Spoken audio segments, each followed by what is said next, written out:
Hey there, y'all, and welcome to today's Daily Down and Dirty. My name is Fairlight. Welcome to Airy Fairy Tarot. All right, y'all, so we start out with the Four of Air reversed and the Three of Fire upright. So this is definitely an energy of moving away from time as an authority. So we'll look at this one upright just to get a sense of so the clock is over his heart. His skin, he looks like he's been dead in the morgue and in the drawer for a while, frozen or something. I think it just shows how when we are too connected to a false, dead time construct and allowing that to be our authority, putting that over our heart, and it's like overriding our natural systems. I just saw a video about our natural circadian rhythms. And so and there's other things, like this could be a positive card upright, but I don't like it. I don't like the clock so much. I mean, I appreciate it as a tool. As a tool, that's great. And so it looks like, maybe you were comfortable inside of a cage, which was connected to time. Maybe it was a job or maybe whatever it is. It looks like you were comfortable in that cage, but for some reason, things have overturned. The cage is broken open, and it's just not working the way it once did, because greater divine timing is coming into play. Greater divine timing, it's like how nature will take over. Like you can trim the bushes and you can do all the things, but it always grows back. It always grows over. And when buildings are left abandoned, nature reclaims it. And so it feels like your natural rhythms, nature is reclaiming you. So congratulations on coming into your wildness. And it doesn't, of course it's instigating, a resonance frequency. So it's like you're putting out certain things, and breakdown is breakthrough. Breakdown is breakthrough. But the breakdown is not always pleasant. So I do like this empowered character. We'll talk about him for a minute, and then we'll come back to this one. And they've got overlighting cards. But I just mostly want to say it's about moving on. The Three of Fire, this one is a little bit more true to like how tarot is. The Three of Wands, the Three of Fire is about, this deck is its own entity. I really like it. What I wanted to correlate is that the Three of Wands is normally about watching your ships come in. This is more about going after it, though. This is recognizing what is no longer for me. And this is like leaving the cage. It's getting out of the cage, getting out of a construct that just doesn't suit the truth of who you are, and going in pursuit of that which is inspiring, that which you're passionate about.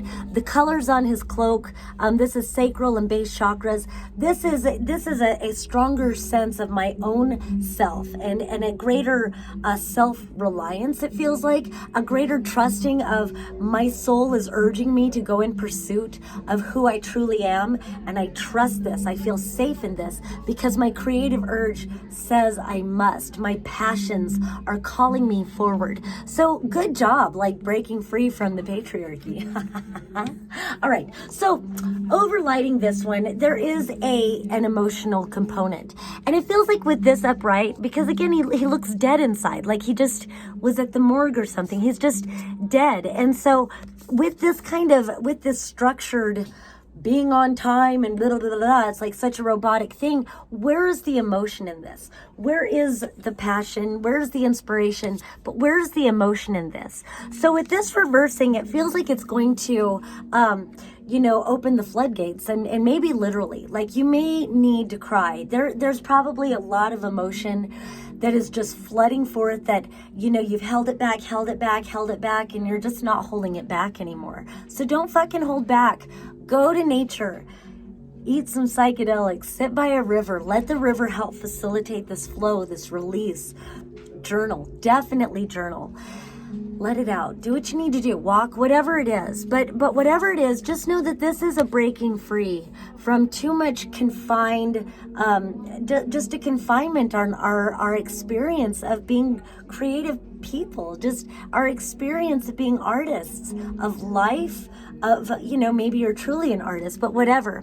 And what I also like about this card is these sunbeams are coming in. So while you're experiencing, and it feels like a lot of grief, a lot of acknowledging where you have been silenced and where you submitted to being silenced and where you then became your own perpetrator of silencing your own voice. It's okay. Like, forgive everybody. Forgive yourself first. And I, of course, I think in memes nowadays, but I saw a thing recently about instead of trying to forgive, change it to release. I release, and give yourself permission to release.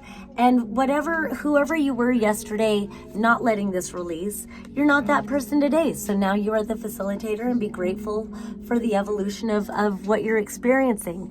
And then it just looks like more creativity coming towards you. Again, the orange fish, the beams of sunlight coming down to illuminate you during these times of sorrow and to give you more inspiration. The more you release, the more confusion is gone and the more clarity you get, and then you get inspired.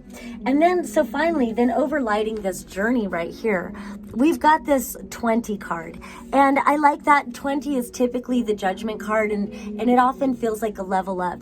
And this in itself is just such a Capricornian card where there's the goat overhead, but he is contemplating again. It's that orange, it's the creativity, it's the passion, it's the sexual energy, allowing it all to flow, to rise through you and to inform every part of your being. And I feel a very sensual kind of connection to that which you want to create. And so, and it's a dragon's head. It's powerful. It's powerful, it's knowledgeable, it's wise, it's beautiful, and it's there to inspire you. So it feels like with the release of all these things, with the breaking free, you're in search of this divine self. And again, it's got this Capricorn component. So it's very much of like, what is your legacy? What is your destiny calling you towards? What is it that you most want to achieve? And it doesn't have to even be the end all be all, but it's just, what do you most want to achieve now? What is inspiring you to move forward? What gets your juices flowing? All right, that's all I have for today. Peace and love until next time.